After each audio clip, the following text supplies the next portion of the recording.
Hello दोस्तों, कैसे हैं आप सब। आशा करती हूँ आप सब बेहद अच्छे होंगे। तो मैं यहाँ पर लेकर आई हूँ मेरे द्वारा लिखी गई माफिया डबल का भाग। तो अगर आपको ये कहानी पसंद आती है तो लाइक करें, कमेंट करके मुझे जरूर बताएं और मेरे चैनल को सब्सक्राइब जरूर करें। तो कहानी शुरू करते हैं। ये आकाश और सिमी साथ में हुए हुए थे। रात भर जागने की वजह से उन लोगों की नींद पूरी नहीं हुई थी। अभी कुछ 11 बज रहे होंगे और शिवी की जब नींद खुलती है तो देखती है आकाश उसे कसकर पकड़कर सो रहा है। शिवी आकाश का हाथ अपने आप से दूर हटाने की कोशिश करती है, लेकिन उसकी पकड़ पर मजबूत हो जाती है। शिवी जब उससे और बर्दाश्त नहीं होता तो वो शिवा के पास जाकर उसकी पीठ को अपने मुंह में भर एक जोरदार बाइट कर देती है। ये जब होता है आकाश सुकून से हल्का हल्का एहसास तो उसे भी हुआ था, लेकिन वो ये नहीं जानता था कि शिवी ऐसा कुछ करेगी। और जब आकाश को ये एहसास होता है तो उसे भयंकर दर्द होता है और वो चीख कर झल्ला कर शिवी पर अपना हाथ उठाने ही वाला था कि उसे अचानक याद आता है कि सामने शिवी है। फिर उसका हाथ रुक जाता है। शिवी ये देखकर अपना चेहरा दूसरी तरफ कर लेती है।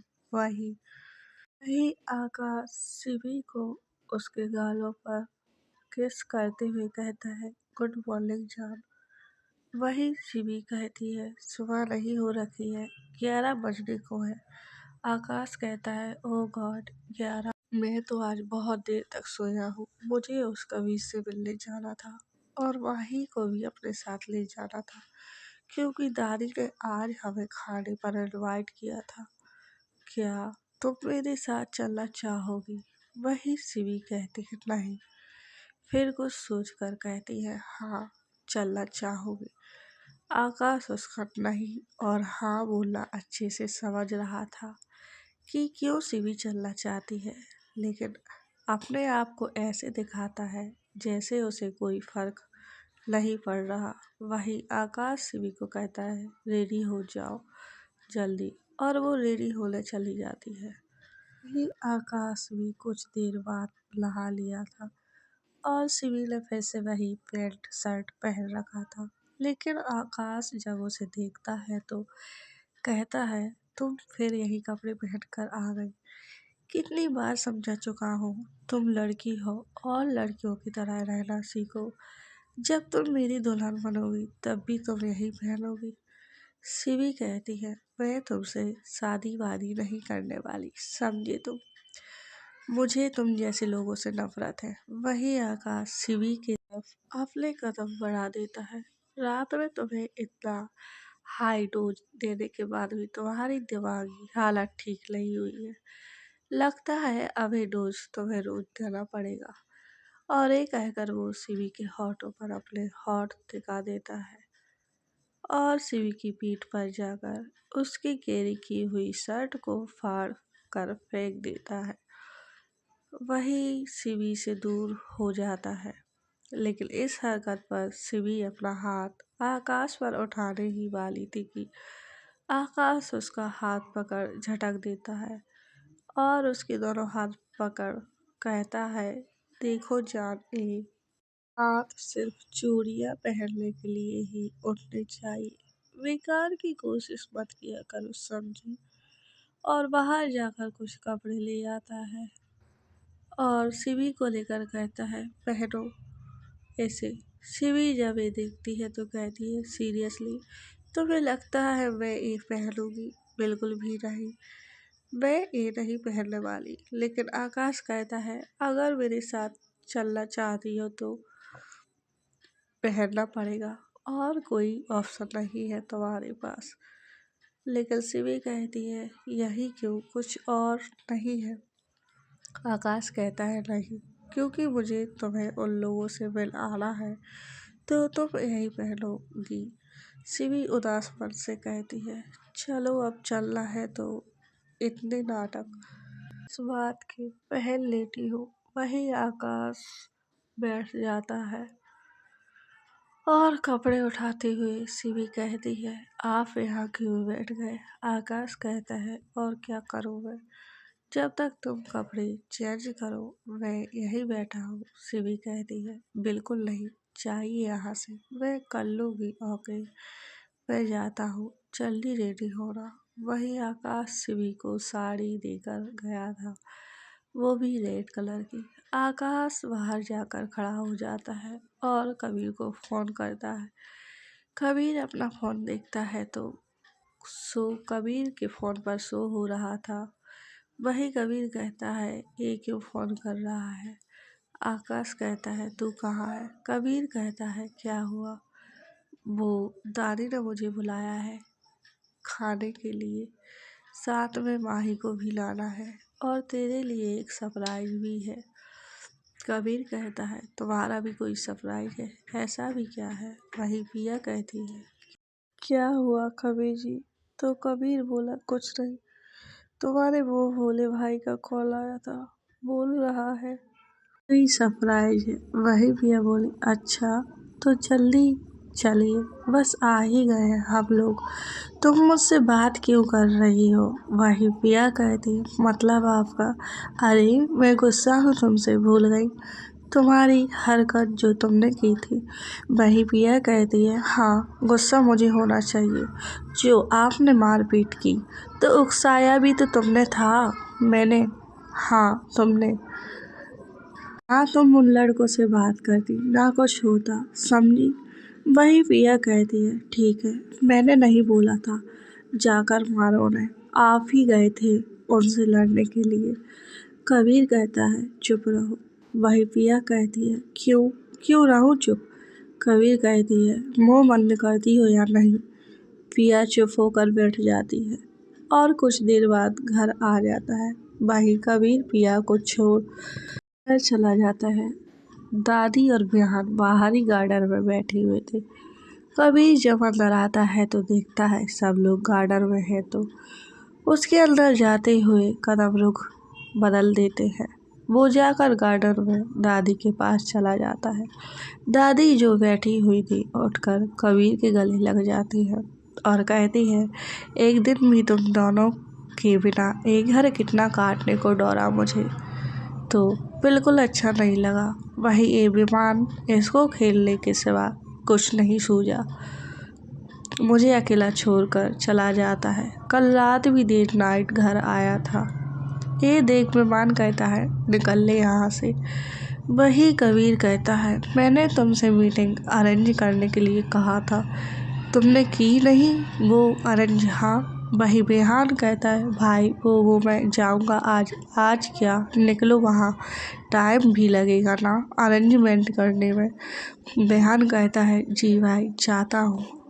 डिनर करने के बाद वही दादी कहती है, बेटा पिया कहाँ है? वो दिखाई नहीं दे रही। वही कबीर पीछे देखता है तो कोई नहीं था और कहता है, ये लड़की बच्ची है क्या जो हर वक्त नाटक करती रहती है? वही दादी कहती है, क्या हुआ बेटा? कुछ नहीं, वो कार में बैठी हुई है, मैडम के नखरे आपसे बेहतर कौन समझ सकता है? वही ये सुन दादी कहती है, हाँ जाओ बेटा ले आओ, अब शादी की है तो नखरे भी उठाने पड़ेंगे ना। फिर पिया के पास जाकर कहता है, तुम्हें यहाँ बैठी हुई क्या कर रही हो? सब लोग तुम्हारा इंतजार कर रहे हैं। पिया अपना मुंह फुलाकर बैठी हुई थी। हाँ तो करने दो, जब मेरे पति को ही मेरी फिक्र नहीं तो मैं क्या करूँ? अरे यार तुम्हारी प्रॉब्लम क्या है? चलो। पिया कहती है, नहीं। वही कबीर को गुस्सा आ जाता है और पिया को कार से निकाल अपनी गोद में उठा लेता है और अपना आड़ा टेढ़ा मुंह कर पिया को देखने लगता है, जिस पर पिया को हंसी आ जाती है। अरे क्या हुआ, ये हंसी क्यों आ रही है तुम्हें? हाँ। वही पिया कहती है, कुछ कुछ नहीं कबीर जी, आपकी नाक, मेरी नाक क्या, आपकी नाक बहुत प्यारी है, गुस्से में और भी प्यारी लगती है। कबीर कहता है, और तुम्हें पता है मुझे क्या अच्छा लगता है? ये तुम्हारे होठ, जिनको मैं अभी काटने वाला हूँ। पिया अपने मुंह पर हाथ रख बड़ी बड़ी आंखें कर उसे देखने लगती है और नाव में सर हिला देती है। कबीर कहता है, डोंट वरी, अभी मेरा कोई मूड नहीं है तुम्हें किस करने का, क्योंकि तुमने मुझे हर्ट किया है। हाँ तो फिर गोद में क्यों उठा रखा है। और पिया नीचे उतर जाती है झटपटाते हुए। वही कबीर कहता है, चलो अब। और पिया वो फुलाते हुए आगे चल रही थी। वही कबीर उसके पीछे पीछे चल रहा था। वही आकाश का घर। शिवी पिछले 15 मिनट से साड़ी पहनने में लगी हुई थी, लेकिन उसे ये आ ही नहीं रहा था। मिस शिवी, क्या आप रेडी हैं? लेकिन शिवी का कोई जवाब ना पाता देख अंदर आ जाता है तो शिवी साड़ी में लिपटी हुई एक मम्मी लग रही थी। वही आकाश ये देख अपनी हंसी रोक नहीं पाया और उसकी हंसी फूट पड़ी। हा हा हा हा हा हा, ये साड़ी ऐसी पहनते हैं, हा हा हा। अरे नहीं, आती तो मुझे बता देती, हा हा हा। और अपना पेट पकड़कर हंसने लगता है। इस बात को लेकर शिवी गुस्सा हो जाती है और अपनी साड़ी निकाल फेंक अपने दोनों हाथ बांधते हुए आकाश के पास जाकर उसे देखती है। उससे रहा नहीं गया तो एक जोरदार पंच आकाश को दे मारती है, जिससे आकाश का सिर घूम जाता है और कहता है, तुम फिर लड़ने के मूड में हो लगता है। और आकाश उठकर शिवी को कमर से पकड़कर बेड पर फेंक देता है और शिवी के ऊपर बैठकर उसके बालों को पकड़ जोर से खींचने लगता है। तुम्हारे बहुत हाथ चलते हैं, हाँ, जब देखो पंच मारती रहती है। मेरे हैंडसम से चेहरे की बैंड बजा देती हो मार मार कर। अब नहीं छोड़ूंगा, बहुत मार लिए। और एक कहकर शिवी के बाल खींच देता है। वही शिवी भी आकाश के बाल पकड़कर जोर जोर से खींच लगती है। How dare you touch my hair. हाँ, और एक कहकर एक पंच और आकाश के मुंह पर दे मारती है। आकाश कहता है, यू, हाउ डेयर यू, तुम्हें तो मैं। और एक कहकर शिवी को जोरदार किस चिपका देता है। वही काफी देर तक किस करने के बाद आकाश शिवी को छोड़ देता है और कहता है, इससे बेहतर तुम्हारा दिमाग ठिकाने लगाने के लिए और कोई हथियार नहीं है मेरे पास। अब उठती हो, चलना भी है या नहीं? और एक क्या किया तुमने? अपना हुलिया देखो कैसे बिगाड़ लिया। इधर आओ। और शिवी को एक हाथ पकड़कर उसे जोर से उठा देता है। शिवी जो गुस्से से लाल हुई पड़ी थी, आखिर क्यों आकाश के आगे वो कमजोर पड़ जाती है, उसे समझ नहीं आ रहा था। वही आकाश शिवी को साड़ी पहनाता है तो वो भी शिवी को जब साड़ी पहना रहा था तो साड़ी की प्लेट बनाते समय उसके हाथ शिवी को छू रहे थे।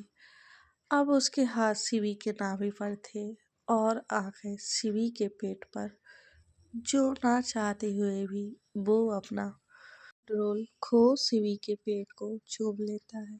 इस एहसास से तो शिवी की आंख खुद ब खुद बंद हो जाती है। वही आकाश जब ये करता है तो वो भी अपना होश गंवाने को था, लेकिन खुद को वो काबू कर उठ जाता है और कहता है, देखो अब ठीक बनी हुई है ये साड़ी। लेकिन शिवी जब देखती है तो चिल्ला जाती है, आकाश ऐसे कौन साड़ी पहनाता है? मैं जानती हूँ मुझे साड़ी नहीं बांधनी आती है। इसका मतलब यह थोड़ी है कि मुझे पता नहीं साड़ी का लुक ऐसा तो बिल्कुल नहीं होता है। आकाश कहता है, तुमसे तो अच्छा ही पहनाया है। खुद तो मम्मी का भूत बन गई थी, अब मुझे जैसे आया पहना दिया। तभी से शिवी कहती है, तुम्हारे घर में फीमेल सर्वेंट तो है, हाँ तो उन्हें ही बुलाओ ना। शिवी की बात सुन कहता है, हाँ, ये अच्छा रहेगा। बिल्कुल, तुम्हारा दिमाग तो मुझसे भी तेजी से दौड़ता है। वही शिवी कहती है, सीरियसली तुम्हारा दिमाग चलता भी है? सुनकर आकाश कहता है, दिमाग की बात ही मत करो। और शिवी को कमर से पकड़ अपनी तरफ करते हुए कहता है, तभी तुम्हें लड़की बना दिया पूरी तरह। और अपनी एक आंख दबा देता है। वही गेट नॉक होता है तो सर्वेंट आती है और कहती है, जी बॉस, आपने मुझे बुलाया। हाँ, वो मैडम का गेटअप चेंज करो और किसी भी चीज़ की कोई कमी नहीं रहनी चाहिए। जी बॉस। और ये कहकर आकाश बाहर चला जाता है। वही आकाश नीचे जाकर अपनी रेंज रोवर कार निकालने चला गया था। कुछ देर बाद आकाश अपनी कार निकाल हॉर्न बजाता हुआ कहता है, मैडम हो गई हो रेडी तो आ जाओ। वही शिवी भी एकदम टिक टॉक बनकर आ जाती है। आकाश कार के पास ही खड़ा हुआ था और शिवी को जब देखता है तो देखता ही रह जाता है। शिवी आकाश की नज़रों से नज़रें मिलाकर चलती हुई आ रही थी। कुछ देर बाद आकाश शिवी के पास आकर कहता है, तुम तो बिल्कुल आसमान से उतरी हुई परी लग रही हो। वही शिवी कहती है, गलत, मैं लड़के के भेष में ज़्यादा अच्छा लगती थी। आकाश कहता है, चलो मैं बताता हूँ तुम्हें तो, और कहता है बैठो। वही शिवी कार में बैठ जाती है और अपने मन में कहती है, बाहर तो मैं आ चुकी हूँ, अब कैसे भी करके मुझे यहाँ से निकलना होगा। लेकिन कैसे? इसके होते हुए मैं कैसे जाऊँ? मुझे दीदी के लिए भी दवाई लेना था, उन्हें भी ठीक कराना था, पता नहीं क्या करूँ। वही आकाश कहता है, चिंता मत करो, तुम्हारी दीदी बिल्कुल ठीक है और उसका अच्छे से ख्याल रखा जा रहा है। शिवी आकाश की बात सुन कहती है, आपको कैसे पता उनके बारे में? शिवी के मुंह से पहली बार आप निकला था। आकाश के लिए तो आकाश कहता है, मेरे पास सबका हिसाब रहता है, तुम नहीं समझोगे। तुम तो मेरी धड़कन बन चुकी हो, इसलिए तुम्हारा ध्यान रखना मेरा पहले फर्ज बनता है। और से भी कहती है, वो कहाँ है अभी? आकाश कहता है, वो हॉस्पिटल में ही है और उन्हें अमेरिका ट्रांसफ़र करवा रहे हैं ताकि उनका इलाज अच्छे से हो सके। वही शिवी कहती है, आप ऐसा कैसे कर सकते हैं, वो अकेली है, मेरी ज़रूरत होगी। आकाश कहता है, शांत हो जाओ, उनके साथ बहुत सी फीमेल नर्स डॉक्टर है जो मैंने अरेंज की है, तुम चिंता मत करो, सब ठीक हो जाएगा। तुम अभी मेरे साथ चलो बेफिक्र होकर, और हम भी जल्दी उन्हें देखने चलेंगे, ठीक है? अब तो खुश होना तुम। शिवी बस चुपचाप बैठी हुई थी, लेकिन उसके छोटे से दिमाग में लाखों टेंशन थी। प्रिया आगे मुंह बनाते हुए दादी के पास जाते हुए दादी से लिपट जाती है और कहती है, देखो ना दादी, कबीर जी मुझसे लड़ाई कर रहे हैं। दादी कहती है, कबीर, ये क्या सुन रही हूँ मैं, तुमने अब लड़ना भी शुरू कर दिया। दादी हो गई तो अब लड़ना चालू हो गया। हाँ, वही कबीर कहता है, अपनी लाडली बहू से पूछो जरा कि गुस्सा क्यों हुआ हूँ। दादी, मैं तो उन भैया के साथ खेल रही थी, इनको तो हर बात में गुस्सा आता है, छोटी छोटी बात को लेकर बिगड़ जाते हैं। कबीर कहता है, छोटी बात थी, हाँ, तुम डॉल कुछ ज्यादा ही बनती हो, वो छोटी बात नहीं थी, वो लड़के तुम्हें छेड़ रहे थे, तुम बड़ी कब बनोगी, अब बच्ची नहीं हो तुम, इन बातों को लेकर सीरियस हुआ करो। ये बहुत सीरियस मैटर था, समझी? लेकिन पिया के दिमाग में कुछ नहीं घुसा और कहती है, देखो दादी, फिर लड़ने लगे। बेटा, वो सही कह रहा है, तुम्हें किसी अजनबी के साथ बात नहीं करनी चाहिए, लेकिन मैंने उन्हें भैया बोला था। बेटा, तुम्हारे बोलने से कुछ नहीं होता, अब तुम इन बातों को जितना जल्दी समझो उतना अच्छा रहेगा। चलो अब अंदर चलते हैं। वही बिहान तो कब का आकर डिनर करने के लिए बैठ गया था और कबीर के आते ही अपनी नज़रें चुराने लगता है। कबीर के आते ही बिहान कहता है, भाई, बस खाना खा लूँ फिर जाता हूँ, आइए ना आप। और पिया कहती है, मोटे गेंडे कॉलेज नहीं गया? अभी तूने सुना नहीं भाई ने क्या बोला? पिया कहती है, ओ हाँ, और तू मुझे ढंग से पेश आया कर, बिहान अपनी कॉलर उचका कर बोलता है, देवर हूँ अब तुम्हारा और मैं भी तुम्हारी भाभी। तो दोस्तों, कहानी का एंड यहीं पर ख़त्म करते हैं। उम्मीद करती हूँ आप लोगों को ये भाग भी ज़रूर पसंद आएगा, और पसंद आता है तो लाइक करें और कमेंट करके मुझे ज़रूर बताएं।